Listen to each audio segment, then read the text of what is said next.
the copy of it so she can give it to you as you need it. So if there's something you want to revisit later, you will have it.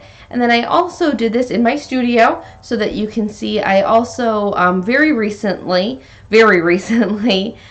started a new podcast, and that is called Clarity, the Undistorted Truth About Dementia, and you can find that on Facebook and on YouTube. And I am putting videos so far. Pretty soon will be some articles as well about topics related to caregiving for someone with dementia. So hopefully that'll be a nice resource for you to use as well. Amanda's going to be there, of course, to go through any questions and things at the end. And if there's anything that you would like for me to address at another time or to correspond, feel free to email. I'm going to give this email to Amanda as well. And one of the things I'm doing on this podcast is, as people email in, I'm going to answer their questions in an actual show. So if that's something that is interesting to you, you could see your questions addressed in one of those episodes.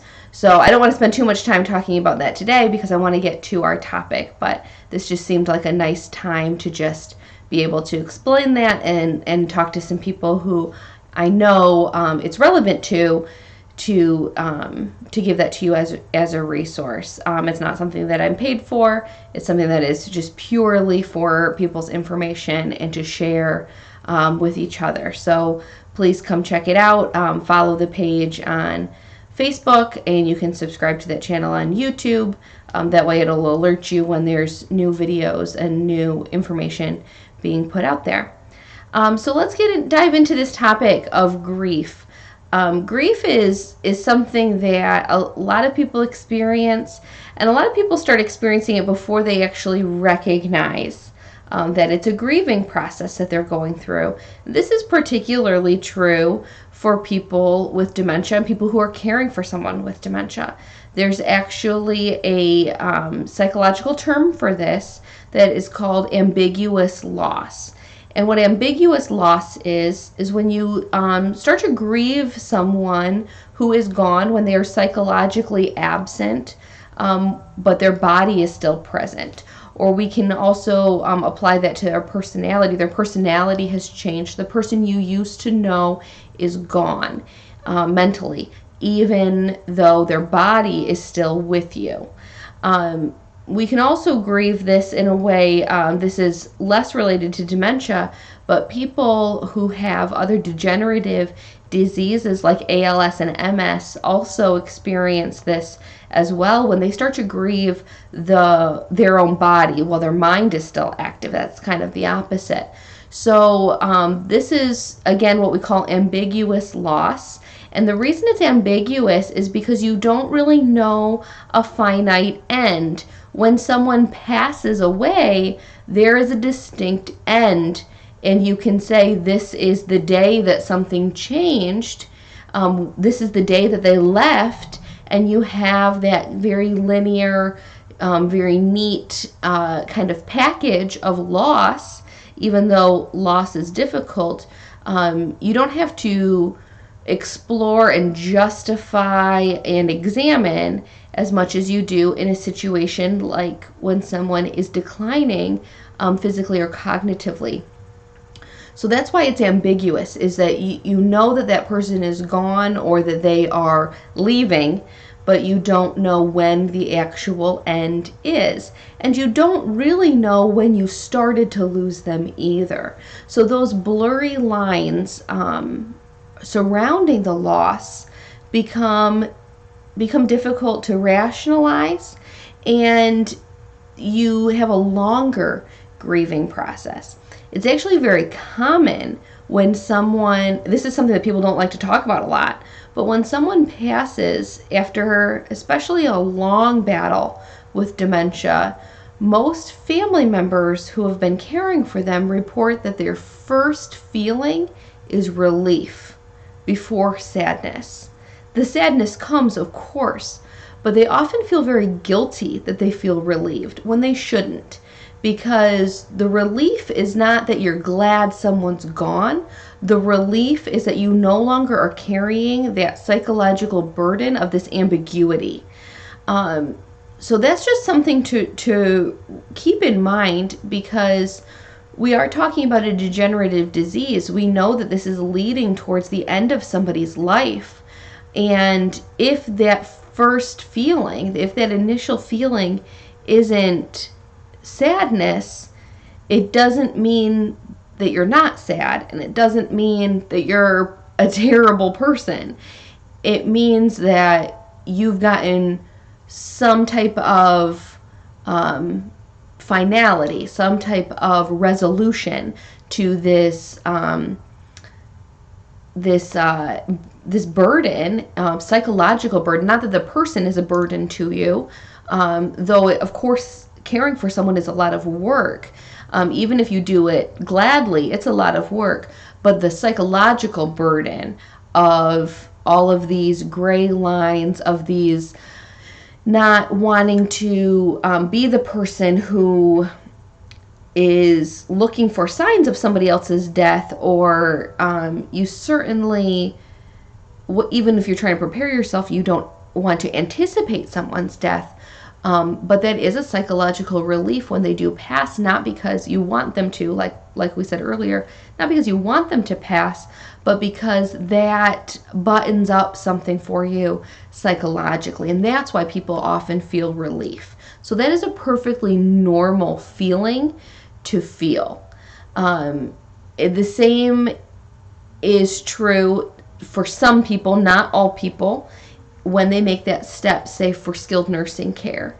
When someone goes into a nursing home, when they leave being a full-time caregiver in the home and they go to have somebody else take care of them, that relief often comes then too. That seems a little bit more normal. That seems a little bit more like what most people expect.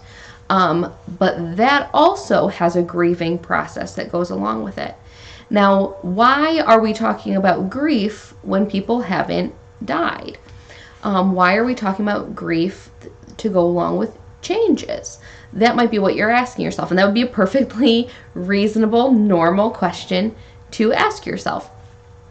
The reason is, whenever something, especially when we're talking about someone's life and the care that they're receiving in what is the last chapter of their life, everybody has a different length to that last chapter, but because we're talking about dementia, we know that this is nearing the end. Dementia, even early onset, happens in the later part of someone's life. Children don't get dementia, older people get dementia. So we are talking about the end of life, essentially, and even if it's not the most immediate end. So at this phase of life, every change, every drastic change, every consequential change does involve a grieving process, both for the person who is the caregiver and for the person who is receiving care. And that's because any change, whether it is moving out of their house, if you need to move in with a loved one, if you need to go to assisted living or skilled nursing, not driving anymore, the loss of friends or a spouse, frequent falls and broken bones, and a change in your physical health. Every change that somebody experiences involves leaving what was before that change behind.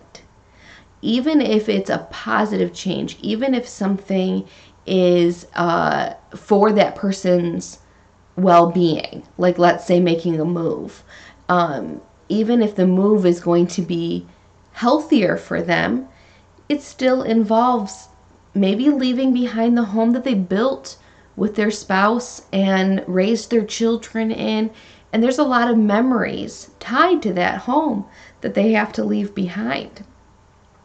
That's a pretty easy one to access, and that's why I wanted to start with it. But let's talk about another one. Another one people don't really often associate with grief is when you are no longer able to drive.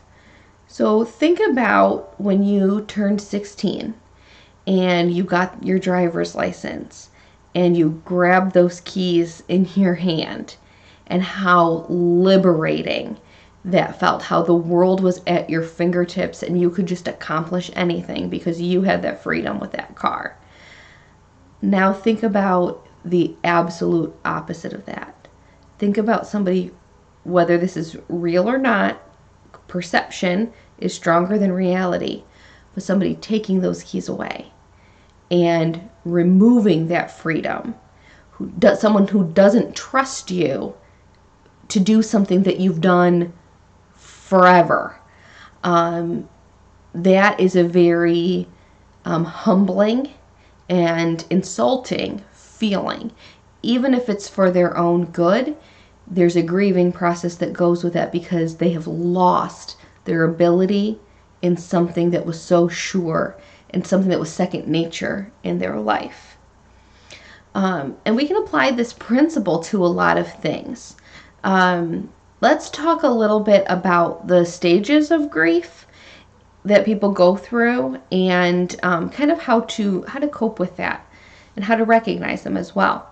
So the first stage of grief is denial. And sometimes people are in that denial phase before they realize that they're grieving, because by nature they're denying that this is an issue. And we see that with people who have dementia, of course, because it's very difficult to admit your own cognitive deficits. It's easy to try to cover up for yourself and put on a good face. We all do that for little things in life all the time. Think about if you tripped and you look around to make sure nobody saw you. It's very natural to want to cover up and present yourself in the best possible light. And so it's very easy to do in the beginning of a dementia process.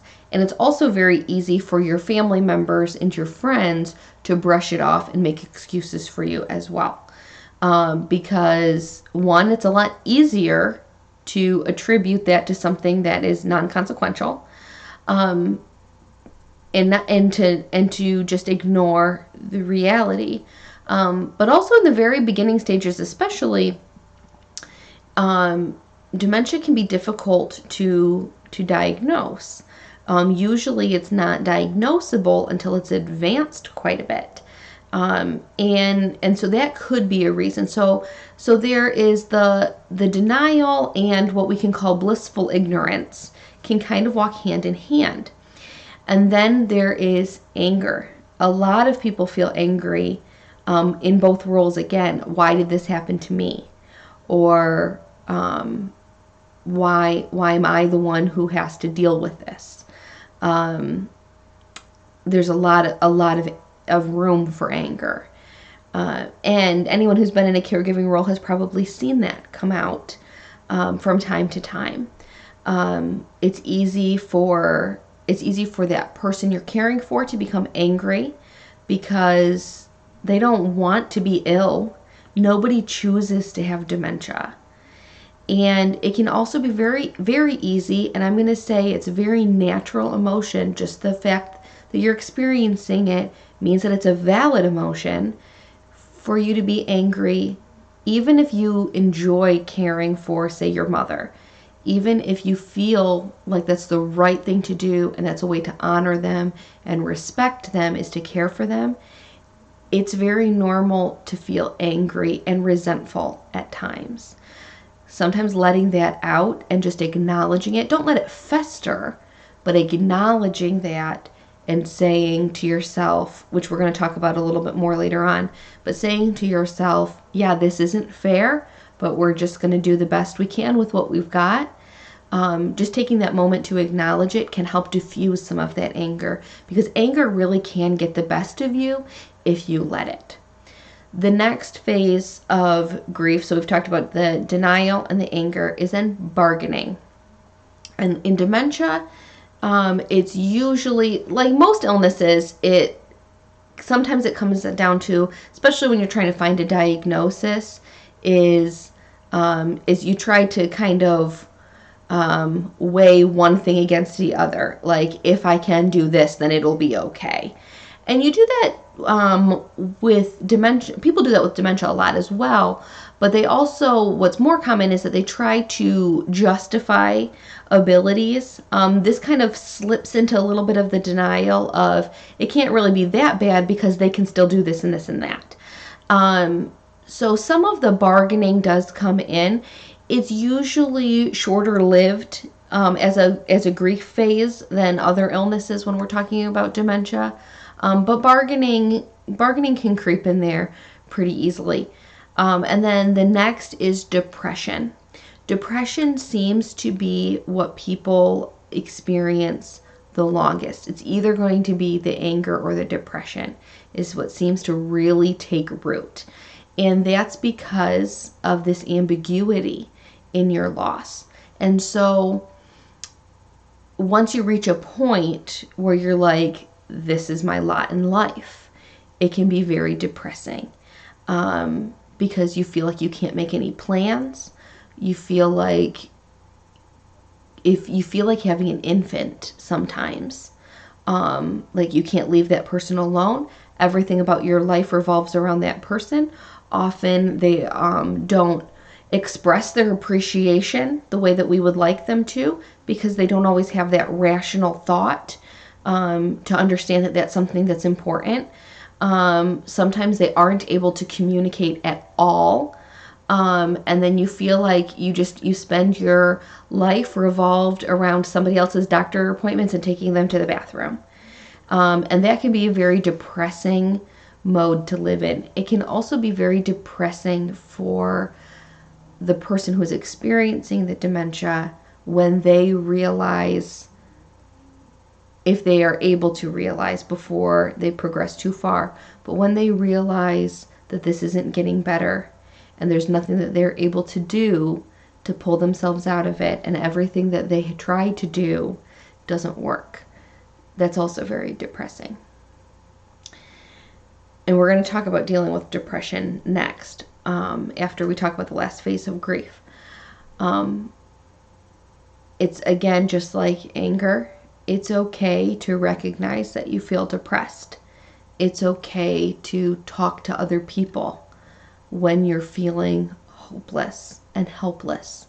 It's good to talk to other people. There are lots of other people who've been in exactly the same boat that you've been in. What I'm going to encourage you to do is use that conversation productively. Use it as a time to get what you need to off your chest, or cry on someone's shoulder if that's what you need, or vent, but don't let it consume you. Don't get to where every day is a pity party, because then we don't know when this is going to end. And so every day could be miserable if you let it.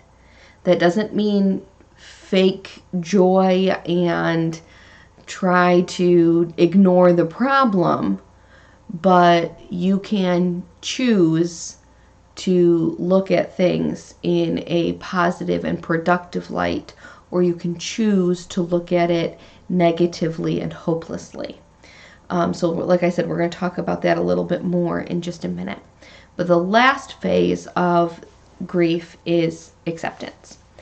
And not everybody reaches acceptance, and that's okay.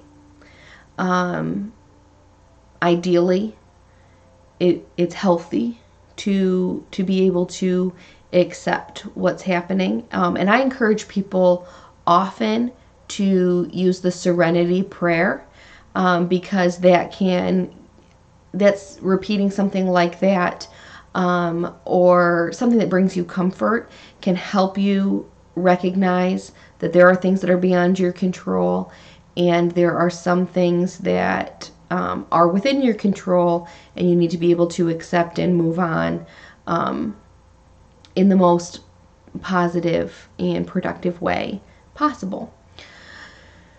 So one thing I'm going to say before we talk about coping skills is that not everybody experiences those stages of grief in exactly the order that I said.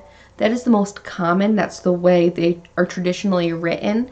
And that's the most common way for people to kind of phase through them. But that's not the only way to go through the stages of grief. And sometimes people skip a stage or two. Sometimes people don't get past denial. Sometimes people go back and forth between phases. And there's not really one correct way to grieve.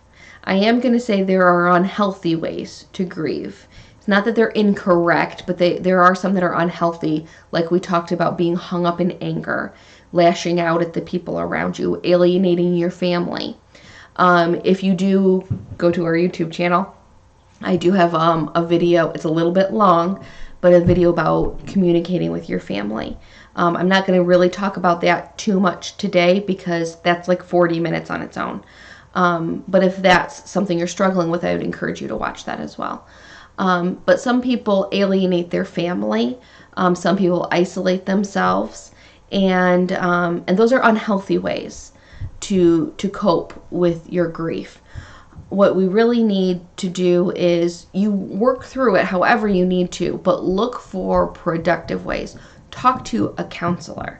If your loved one is in hospice, which people who are very advanced in their dementia can qualify for hospice, and that doesn't need to mean that they're dying.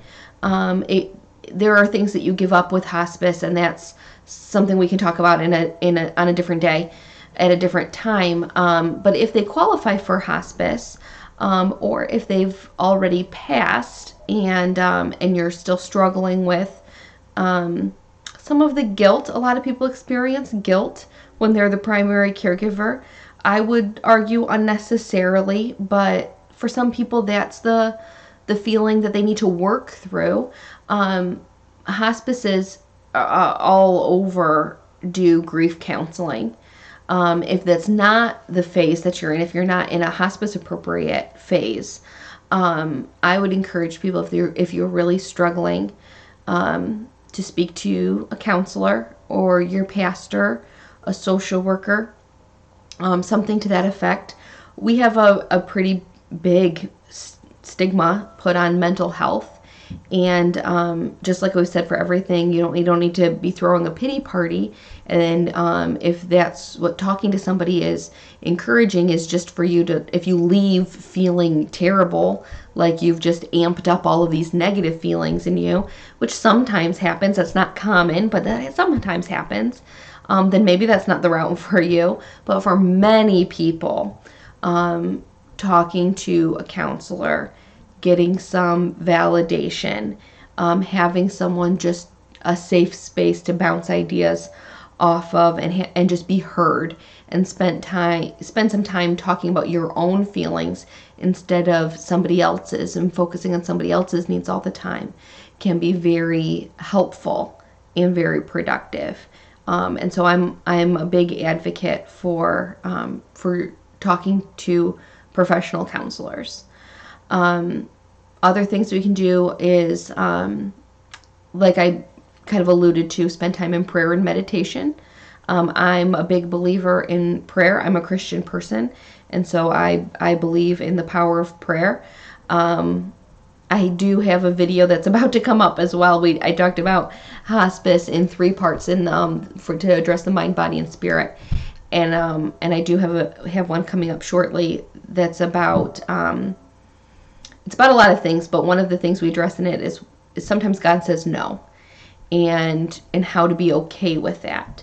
And so even if we don't get the answers that we want through prayer and meditation, we need to be present of mind and accepting and peaceful. And so that's the mindset really that's helpful to adopt, is how can I find peace in this situation? What is going to allow me to get a full night's sleep at night? Because that's usually the right answer. If you can answer that question, you're usually on the right track. And so that's what I would encourage everyone to strive for. Other than that, I would say some very good coping skills is to do some things to keep yourself busy.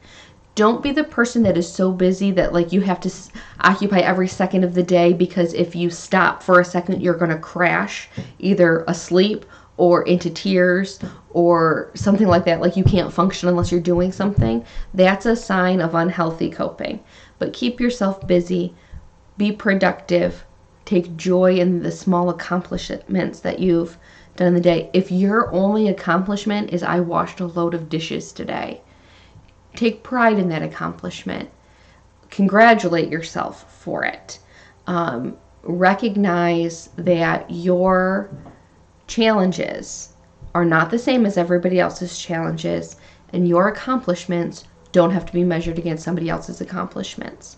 These are all healthy ways to cope with the scenario that we're experiencing and to move past and move through this in a healthy way. Now I want to go back a little bit to when we were talking about the stages of grief. And you may have noticed that I talked about the person that you are probably caring for and how they experience that grief as well. That was very intentional, because something that we need to remember is through this ambiguous loss phase, we are not the only person grieving.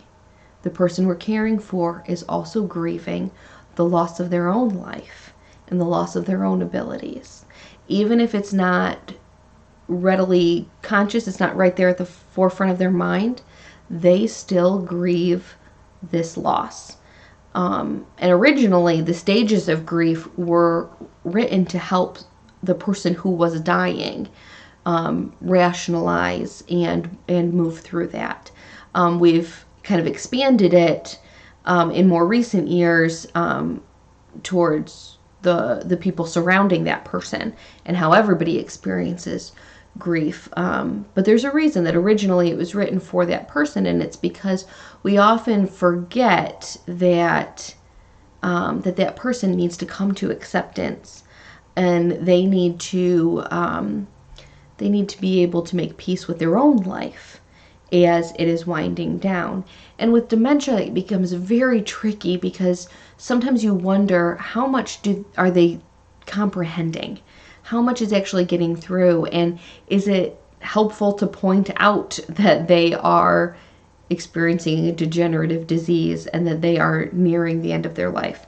For that, I'm going to say no. It's not helpful to say that. But what is this? I say this all the time. Hopefully Amanda, because Amanda used to be my intern, and I always say that if there's anything that anybody who's worked with me can repeat, it's this phrase, so we can quiz Amanda on it. But what I tell people all the time is that emotions that surround an event last longer in the memory of someone with dementia than the facts of that event. So this person, even if they don't remember, I have Alzheimer's, that means I'm dying over time, my brain is deteriorating, they remember this person is caring for me, this person loves me, and the emotions that come along with it, that caregiving relationship, those are the emotions that linger in their memory. And so those are the things that are valuable to them and important to them. And those are the things that sink in. And so over time, I do believe that whether or not someone's able to verbalize that they know that their body and their brain is winding down, I think that they do make peace and find comfort in the external things that we do for them as caregivers, and that they are able to find that peace and acceptance. It's a little bit like trusting in someone's spirituality as well. You have to have a little bit of faith that you've done the right thing and they've received what they need to receive. If you're a person of faith, it's not a difficult place to get to. And that might be why I believe that. But we do need to have, in anything in a caregiving scenario, especially when we're talking about dementia, is we have to trust that our gut is correct a lot of the time. We have to trust that we know this person and we love this person and that we have their best interests at heart. And so we also have to trust that that what is bringing us peace is also bringing them peace. And a lot of times, just us being at peace, because there's emotions involved in that, there's a calmness and a stillness and a comfort in being at peace, that's going to elicit that emotional response in memory of being at peace yourself. So we've talked about a lot of things today. You probably have some questions, and I'm going to encourage you again to email me the questions or get them to Amanda. She'll be able to contact me. But I'm gonna talk about just a small amount about self-care, and I know you guys do a self-care activity after these lectures all the time. But I'm gonna give you just a couple challenges about caring for yourself while you're caring for another person. I want you to come up with, whether it's original or not, you can steal it from somebody else, I don't care. But I want you to find an affirmation, something that you can repeat to yourself every day. And if you need to cycle through them, like if you need to have 7 of them, so you say a different one every day, that's fine. But every day, I want you to look yourself in the mirror and say something that is affirming to you, something that is positive. Whether it's about you as a caregiver, that's fine. Whether it's something about you as a person, that's also fine. Whether it's about your looks, about your personality traits, about your ability to accomplish things, I don't care what it is. Whatever makes you feel good, whatever makes you feel like you have some control over your life and that what the job that you're doing is valuable, because it is valuable. I want you to tell yourself that every day. And I want you to also, this is a tall order, but try to keep a journal. And as you're telling yourself this, even if you just jot down a few things every day, it doesn't have to be big, long journal entry, but just jot down some things. For one, it'll help you after that person has passed. If you reflect on that caregiving journey that you've had, sometimes that can really help in the more finite grieving process once it's no longer ambiguous. So keep a journal, and I want you to also think about and reflect on in real time the difference that this affirmation has made in your life. I'm a big believer that you speak things into being, and if you speak confidence and love and self-care into being, then it's going to take hold in your life. So daily affirmation and journaling. And I am going to be that person that says, think about one thing to do for yourself every day. It can be a small thing. Sometimes for me, I have little kids. I take care of people at my job, and then I come home and I have very little kids. And so sometimes once my kids are in bed, I have a bowl of salsa with some chips and I watch an adult TV show. And sometimes that's all I need. It can be something very simple. It could be listening to a song that makes you comfortable, that only takes about 3 minutes. It could be doing some deep breathing. We talked about the last time I was part of this group, we did some mindfulness, some guided imagery meditations. It can be something like that. But think about something to do for yourself, particularly at the end of the day.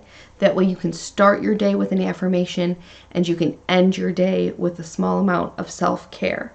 And that kind of bookending the day is going to be, I think, very helpful to you psychologically to get through this, because this is a very demanding job. This is a 24/7, no rest for the weary type job. And so you have to plan for time for yourself. Otherwise it won't happen. So those are the challenges that I'm going to give you. So we're just going to recap a little bit before I leave you. So the high points I want you to take away from this is it's okay to be grieving, and it's natural and normal to be grieving while this person is alive. It's okay if you feel relief when you're not giving care anymore. And it's okay to have and experience real human emotions. If we didn't experience those things, you would be headed towards a total mental breakdown once this person passes away. Trust me, I've seen it, and I don't wish that on anybody. So what we're going to do instead of having a complete and total mental breakdown is we're going to acknowledge that these things are natural and normal. We're going to recognize our own feelings. We're going to verbalize them when that's appropriate. We're going to look for the positive and the productive throughout the day and the years. Whatever it takes, we're going to look for productivity and positivity, and we're going to not be afraid to ask for help. And then to close that off, we're also going to take care of ourselves. So if you can check those things off your list, then boy, oh boy, are you doing great. I know that those are tall orders, but I also know that you have it in you. And together we're going to get through it. So I'm going to leave it there for today. I look forward to getting questions from you and hearing from Amanda how this went.